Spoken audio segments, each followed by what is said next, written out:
Let's do another story chat here. I'm Sergio Paez, and we've been talking about story on these live chats. And for me, it's a great opportunity to connect with everybody and actually do, a couple sharing of ideas and also maybe to bounce some ideas off you guys. Today, I wanted to talk about drawing skills and some drawing techniques because that's kind of the foundation of what we do as story artists. So we want to do that and make sure that we're doing it up right. Um, and the other thing to mention here is if you have any questions about anything in general, really, I kind of just I chat for a little bit at the beginning, and then towards the end, let's take some questions and we can all kind of learn together that way. Um, if you missed a couple of these, you can see it on our YouTube channel, and you can also see it on Facebook and our Instagram feed as well. So feel free to join up for that and see kind of the past chats that we've talked about. So a couple of things with drawing skills. Let me see if I have my sketchbook handy somewhere.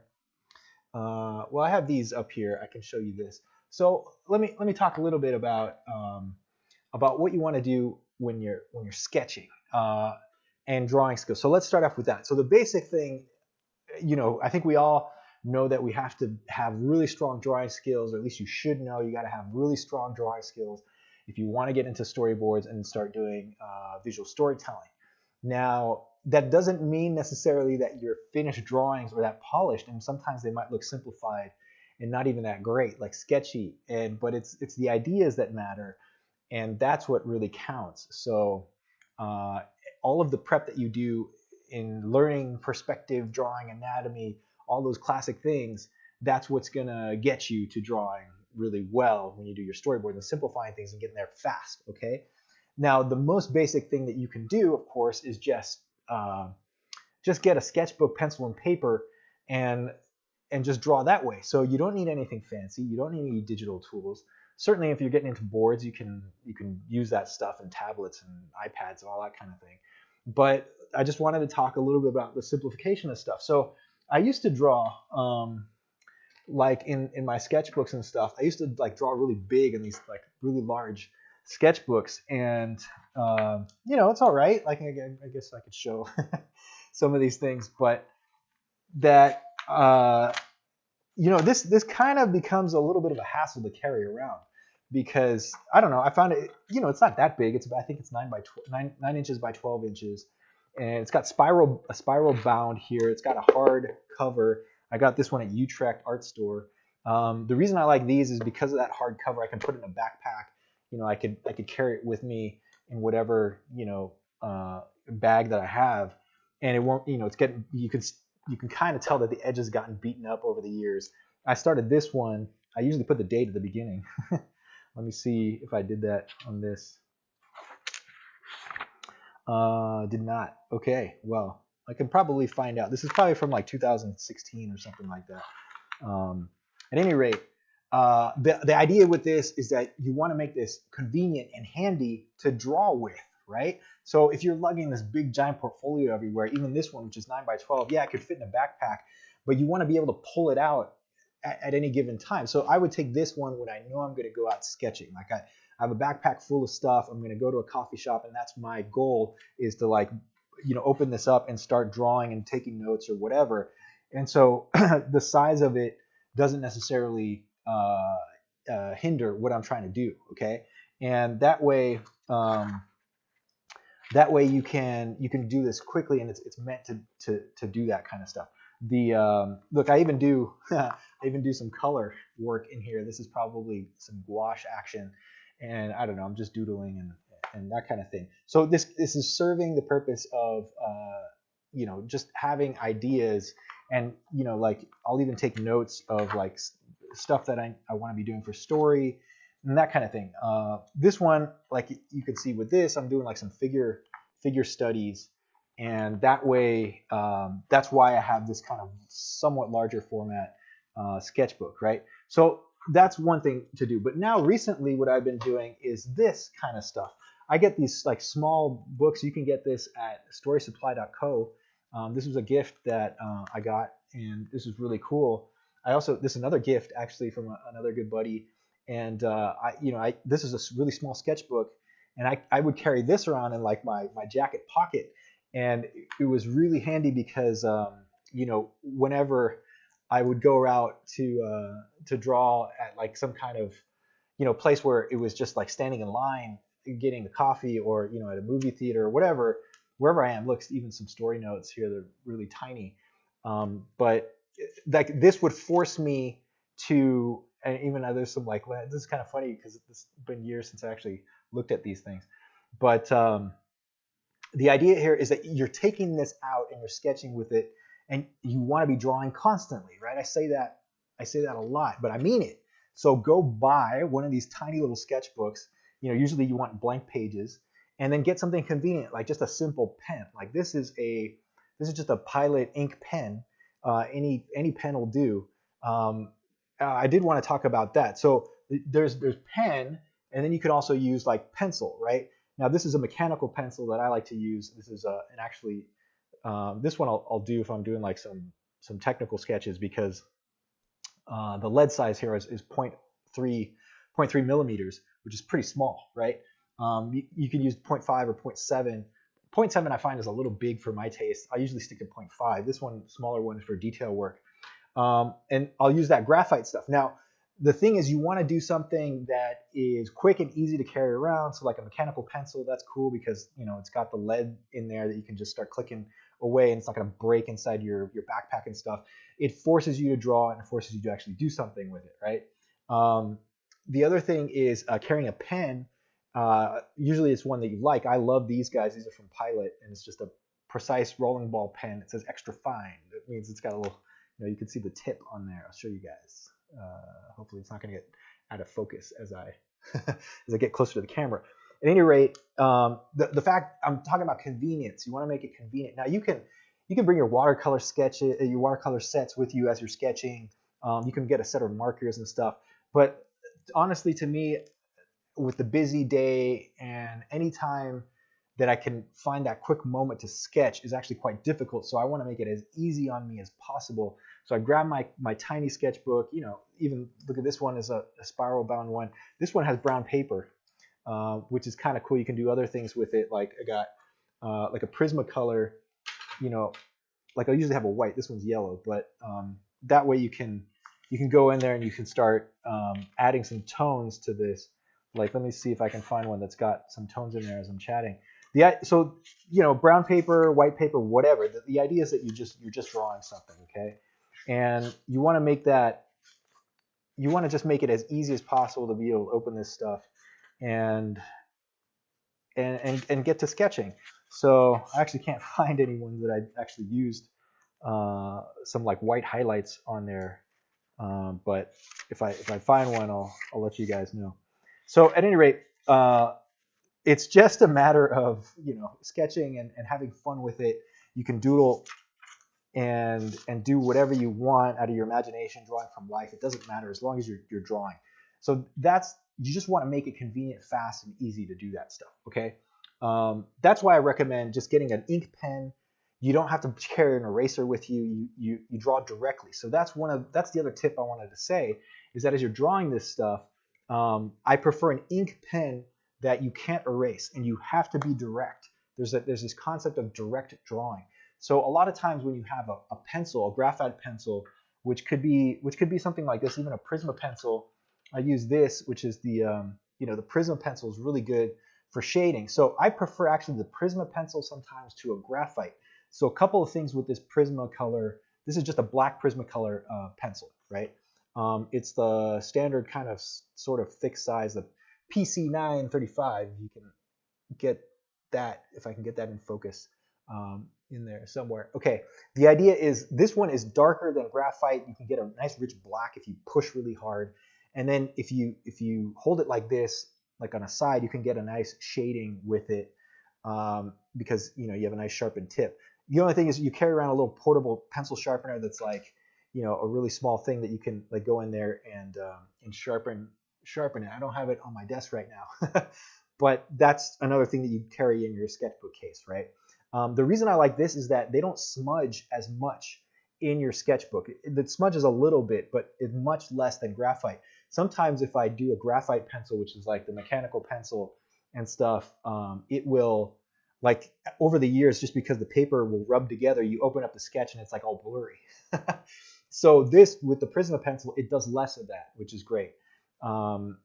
That's why I like it. The other thing is, what I prefer is that you can get a rich black and you can get a dark. So, the lighter you push, you're going to get a nice light gray, and the darker you push hard, you can get some bold, contrast there with the black.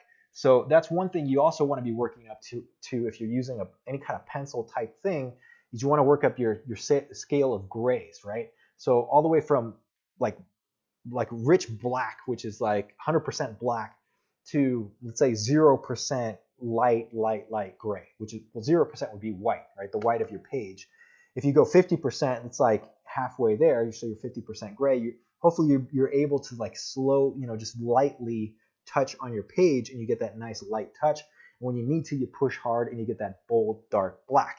So you should be able to control your range of values in your sketches depending on the sensitivity of your pencil. One teacher I remember saying was like, the light touch is the magic touch. Okay, so a lot of people just like grind into their sketchbook and they just get these bold coloring book black lines in there. No, you want to have a nice variation that you can go from like a 50% gray, 75% gray, and then a nice bold black, right? And then of course the white of your page would be the white of your sketchbook. These are great because, again, you can do this on the fly. And so here's one that I did use, the Prisma pencil, and an ink on top, right? So check that out. Just kind of a location sketch that I did, right? Hopefully you can see that. And so the idea is that you're drawing, right? And you make it simple. The one thing that I would recommend that you do is that you do something that has a bold black tip that you can't erase. So a Sharpie, like an ink pen that you're using, I find great. Even the Prismacolor, I think, to a lesser degree, because it smudges and you can't erase it. I like people to get into the habit of, or at least the suggestion here is that you commit, you put down a stroke and you can't erase it. You have to think about what you're doing, you put it down on the page, and it's there forever. So that's why you get into the habit of this direct drawing, which directly relates to doing storyboards. Because after a while, you don't have time to noodle around and sketch and just, constantly draw underdrawings and stuff. You got to go. You got to put down your idea and you got to move on to the next panel. And so that's why you get confidence of line by building this kind of stuff up, right? I'm also not a fan of a ballpoint pen, like your classic Bic ballpoint pen. The reason there, one, that also smudges, and just the ink flow out of that pen, I'm just not a fan of. Some people do amazing ballpoint pen work, so it's just a matter of choice there. But personally, I'm not a fan of that. I suggest that you have something that flows like ink, and it leaves a permanent mark that you can't erase, right? Because the other thing is, not that I'm perfect. Like, you have to draw sketchy, right? I'll end up drawing sketchy stuff, but at least the lines that I lay down, they're there for good, right? So I have to commit and make a decision. And after a while, what you get is you get a certain confidence of line is what you're looking for, and that will directly relate to your storyboard. So that's some of those techniques. Now, what I'm talking about in terms of confidence of line, drawing materials, right, which is basically what you would do in your sketchbook, or even if you're at your drawing table and you just have loose sheets of paper, that's fine too. Oftentimes I draw in graphite with a mechanical pencil, like I showed you, and I'll blend, I'll rub it in with like either a stump or some kind of like cotton ball, and then I'll create like a gradient, and I'll pull it out with a kneaded eraser, right? You've seen these kind of like molded erasers. That's usually when I'm sitting at my drawing desk and I have a little more time to do that stuff. But when I do kind of life drawing, classic sketches, cafe sketches, that kind of thing, I want to make sure that I'm bold and I'm like really like thinking about what I'm doing. That's not to say you're not going to make mistakes. I make mistakes all the time, and I throw, I keep going. I turn the page and start it again, right? The idea is that you move on and you create, you do this habit and you create pencil mileage, right? You build up your hand-eye coordination so you have more skill and confidence aligned later on. All right, so how does this apply when you're doing digital work? This is what this is my theory of how I do things. So because I kind of come from the classic world, I really love that stuff. In fact, I really want to emulate as much as possible, like a classic graphite pencil or an ink pen. I'll look for those kinds of brushes inside of my digital tools. So inside of Photoshop or Sketchbook or TV Paint, any one of the programs I'm using, I want to mimic what I'm used to doing, what I most like doing, which is that kind of graphite flow from the pencil, or just that solid bold ink that you can do. And so nowadays you can do that really well with programs like Procreate, or even Photoshop can have, like, you can set your brushes and your pencil sensitivity on your things like your Cintiq, right? This is the kind of things that you want to be making sure that you can adjust correctly when you're doing your studies and your boards digitally, right? So the same rules apply. Just because you have more tools and you can undo and you can put on another layer, that doesn't mean you can start making sloppy decisions. You really want to continue having a directness of your line work, a confidence of your line, imagining what you need to be drawing in your head first, and then laying that down as boldly as possible on your digital canvas and seeing if your assumptions are correct. If they're not, then you can obviously go and put on another layer, and that would become your underdrawing, and then you can go on top of that with another stroke. So there's a little more flexibility with digital tools and that kind of thing. Couple of things when it comes to shading and tones that I personally like to do. I really rely on line work and an outline of my composition, so that I'll diagram out essentially the shapes in my composition. So if there's a person that's in front of a car and that car is in front of a bunch of trees and buildings, I'll make sure that every one of those is outlined and silhouetted correctly, or at least it's clear, so that there's nice depth, right? And there's not these tangents, there's overlap, right? So like my hands are overlapping each other here, they're not like butt up against each other. That will create depth, okay? And you do that with the objects in your composition, and I'll do that in line work, and then I'll go ahead on another layer, or if I'm doing it in my sketchbook, I might use another tool or a marker to create the tones. So the line work stays solid, it stays consistent, right? You can also do this with watercolor. I will sometimes have a water brush that I use, which is this guy here. Let me show you this. This is a brush that you can fill with water, and in fact you can see how it's halfway full of water. You can actually put ink in this thing if you want to, and you can create an ink thing. So what I like to do here is the ink in this particular Pilot pen is water soluble. I found that out a couple of years ago, actually many years ago. And then I'll go over it with this water brush, and it kind of creates this watercolor effect, and it creates a cool little tone. So I can do something really fast that way. I can also, if I have a watercolor set with me, I'll just do a quick wash, and then you have like a tone. So that's one way to do it. It's nice, quick, and dirty and easy. So the same thing apply. You have a solid line work, and then on top of that, or maybe on another layer digitally, you can put the tones, right? And that's so easy with digital tools nowadays. You can do that. So hopefully that kind of gives you an insight to maybe some techniques that you might be doing already, or maybe you want to give them a try to see if they actually help you out. Okay, there's a couple of things that I do particularly for storyboards in general. One is to economize the number of lines that I'm doing, and also to increase my speed. So anything that's going to help me go faster, I'm going to want to do that. That's why I invent methods, or at least I look around to see what people are doing to do like an ink wash or a quick flat tone, so that I can have like some contrast or some bold contrast in my composition, and I can do it fast, right? So to me, it's not about just noodling forever and you create this beautiful polished rendered thing. That's later on. That's when you're in front of your camera, so you're making a painting. When I'm doing a storyboard, I got to crank these things out, and they got to be really fast. They got to be really clear most of the time, right? If I get the opportunity to do like a concept board or a beat board that needs more illustrative stuff there, I can actually sit there and noodle it. But it might take me the whole day or 2 or 3 days to do one panel. Whereas most of the time when I'm blowing out these storyboards, they're coming out at, I might do 30, 40 panels a day, right? Cool. So anyway, let me know some of your techniques as I get some water here, and we'll continue with this chat, and let's start answering some questions about how you guys are working with your drawing techniques. And we'll get into this. So let me give a big what's up to these people. All right, I love it. On Facebook, we got my boy Wahab. Hey, and you're asking some questions. All right, hey Chad, Maciel, good to see you guys. It's wonderful to see everybody on here. So let me answer Wahab's question here, which is great. Do you also take story notes or just draw? Absolutely. Let me pull up some of this stuff, and I'll show you exactly what I'm talking about when I'm doing story notes. Like anytime, this is the whole reason I carry a sketchbook. It's actually more for the story notes than it is for it's kind of both, right?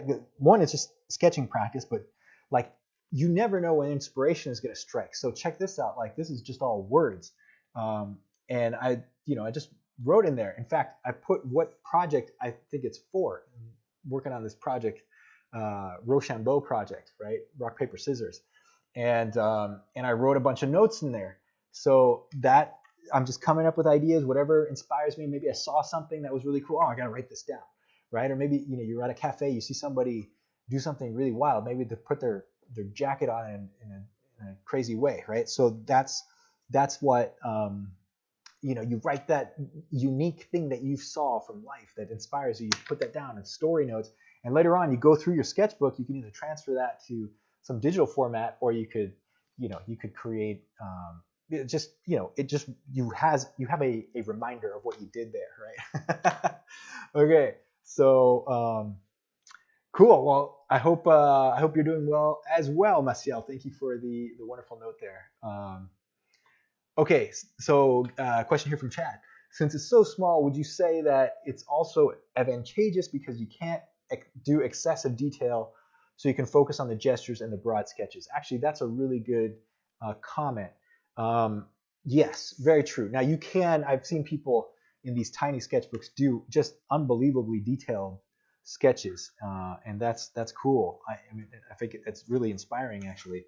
Most of the time, though, I keep it pretty basic, and I will, I'll try and I'm just doodling. Like that's mostly what I do in Sketchbook. Other people use their Sketchbook as like they're doing finished illustrations, which I find awesome. In fact, this one I might have spent a little bit more time on it, just because there's more shading and I put some color and stuff with a colored pencil. But I actually, yeah, the reason it's small, you just do a simple, quick drawing. I don't think, honestly, some of these probably didn't take more than 5 or 10 minutes to draw. If anything, I might be. And check this out. I was actually on the beach while I was doing this, and so there, it's just wherever you can, wherever you want, just draw something quick. That's all. Well, anyway, the idea, you can draw quick, you can draw long, you can do whatever you want, but lose yourself in creativity. That's the whole idea. But to me, it's just note taking. It's practicing your hand-eye coordination. It's enjoying the drawing from life and the experience. That's what it's all about, right? Pardon me, as I have some water. Talking up a storm. Okay, so let me get to some of this stuff on Instagram. Yes, my friends, I'm so happy you could join us for this.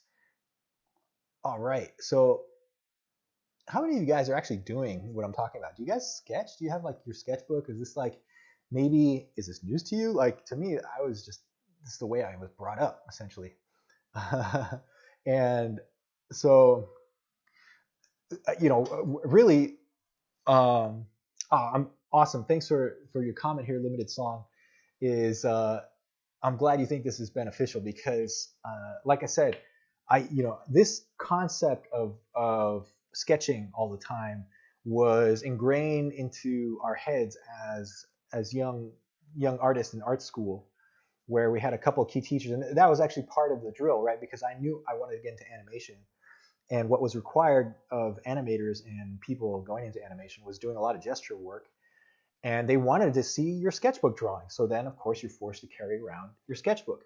And then I had a couple of teachers that recommended these tips. Well, like one of them was just, do something every single day for at least 20 minutes. That's all you got to do. 20 minutes a day sounds so easy, and it's actually not that easy because you just get lost, you get lazy, everything, life happens, whatever.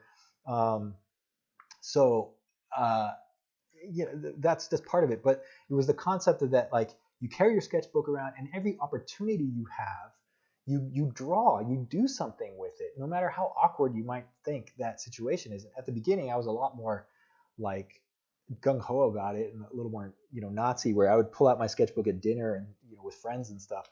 And they would laugh and think I'm crazy, but that's fine. I was like determined to draw, and actually, after a while, when the laughs die down, they actually think it's cool that you're actually doing something.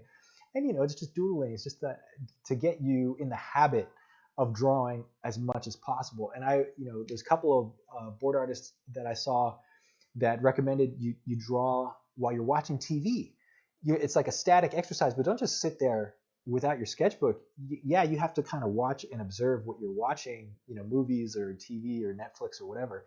But you can have a sketchbook in hand, and you see a cool pose, see if you can remember it in your imagination and draw it and make a note of it in your sketchbook.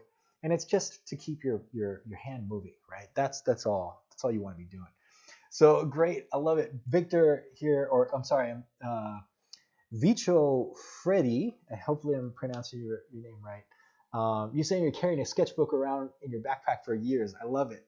Now, hopefully you're actually taking out your sketchbook and using it, because some things have happened too. I've gone on trips and I carried like a whole watercolor set, and it's just in my backpack and I never actually pull it out. Just because I get lazy, or the opportunity does not present itself for me to actually sit down and sketch something. So that's kind of dumb. So what I do, if your sketchbook is in your backpack or it's in your back pocket, pull it out, my friends. Actually do something with it. Make a drawing, even if it sucks, doesn't matter. Just draw it, right? Just draw something. That's the idea. Your sketchbook is your friend, okay? This is what is going to be the basis of your stories. Your imagination should run free with stuff, and that way you can use the sketches that you do to create something unique and interesting later. That is the idea here. It's to improve what you do professionally and what you're going to be doing at your drawing desk when you're in a more focused work mode and you have your digital tools up, or maybe you're working on your Cintiq. But at that point, all of these things should be bouncing around in your head, and you might remember, oh, I drew something. I was at the zoo the other day, or maybe when I was traveling, I would see like exotic birds or cool animals, and like I saw some llamas, and I was like, wow. And I had my sketchbook with me. Guess what I did? I pulled it out and I drew some llamas. In fact, let me show you what I'm talking about, because I think it's in this sketchbook. So that is that just when opportunity strikes, just do it, right? That's what you want to be doing. And it's fun. You're gonna make a lot of friends doing that, because they're gonna like look at you weird, and they're gonna come like, hey, what are you doing? And they actually find out you're drawing something. Then it's like, oh wow, cool. Well, actually, I don't know if llamas are in here, but what I do. Oh wait, here we go. I found it. So check this out. So these are these are some llama drawings that, and these are from life, man. I drew some real llamas. Llamas are the coolest thing ever. And it's just, they were there eating carrots. Who knew a llama could eat so many carrots? It's upside down. So anyway, they're up here. Ding, llama. Yeah, it's just, you get into the habit of this. So guess what? If I have a story and I'm working on llamas, what am I going to do? I'm going to pull up that sketchbook that I had back when I had the opportunity to draw llamas from life. Instead of going to photo reference all the time, I'll have seen it, because you might notice things that you remember. Like there's llama have like some messed up teeth, man. Their teeth go all over the place, and their lips can move independently. It's really cool. So, and then, like I said, they're eating carrots like it was no tomorrow. Like they literally put down a whole bag of carrots. So that's really funny. Um, anyway, that's the idea with this. It's so um, that you are constantly in the mode of being creative as much as possible, and you're taking advantage of the time and the opportunities that show up to you. So you're actually making a great comment, Vicho, here that says, everybody's on lockdown right now. You got the coronavirus going around, and people don't want to go out. You can't go cafe sketching, and you can't go out of your house. But I mean, you have Netflix. Maybe you're living with other people. Do you have a pet? Do you have are you with roommates? Do you have a wife or a significant other? Draw these people. Do that.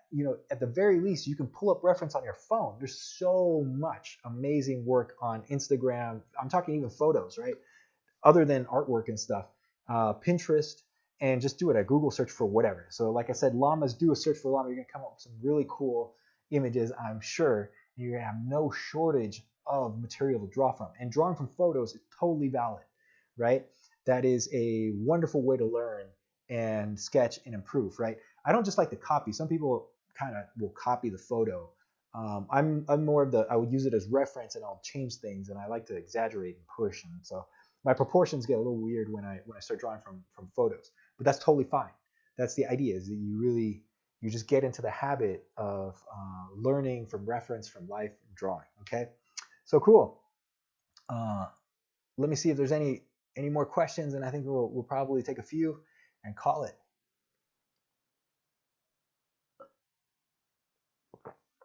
So we got Kumar here. Hey, buddy, good to see you here. So he's asking a question: is it all right to finish a frame at a go when it comes to 2 to 3 characters, but when it's a complex frame with more characters and unusual perspective, it takes time. More characters and unusual perspective. It takes a lot of time. It drifts away from what I visualized originally. That's a really great question. So yes, the answer there is totally yes, and that happens sometimes. So you're doing something complex. It can be really difficult, and what I find is that sometimes you'll spend more time on one panel versus another, and that is somewhat annoying because it might take you an hour or 2 hours to just do one panel because there's so much stuff going on. Let's say you got an action scene and there's cars blowing up and people with shooting guns and jumping, and so just to get those poses right might take individual photo reference for each one of those poses. You might have to do different variations of that composition, and so yeah, if it really, when it comes down to it, I like the saying that I heard, was that nobody ever remembers how long it took you to do something. They always remember how well you did it. So that's a really funny thing, especially when it comes to producers. They might yell and scream at you that you didn't turn your work in on time, or you might be late, or it's taking you forever. But when you turn it in and it's awesome, they're always going to remember how well you did it, not necessarily how long it took you. So yeah, you have to put in the time and the hours to actually make your images clear and make them look good. And there's varying degrees of finish. So I also like to employ a couple of things that I usually have, like a thumbnailing style, which is a very simplified line drawing only storyboard style. And then I'll based on that, I'll do kind of a cleanup frame, which is kind of cleaning up that line drawing, adding a few tones, and then I get like a simplified storyboard panel. And then the next level above that is taking that storyboard panel and rendering out more detail and making sure I'm adjusting things and also the line work there. And that way there's different variations. Now each one of those takes longer to do because it takes more time to develop these things and these drawings. So, but that's okay. The main thing that you want to be aware of is when your deadline, right? So you got to know how long you have to work on these drawings before you have to turn them in to your client or to whoever else is asking for these drawings.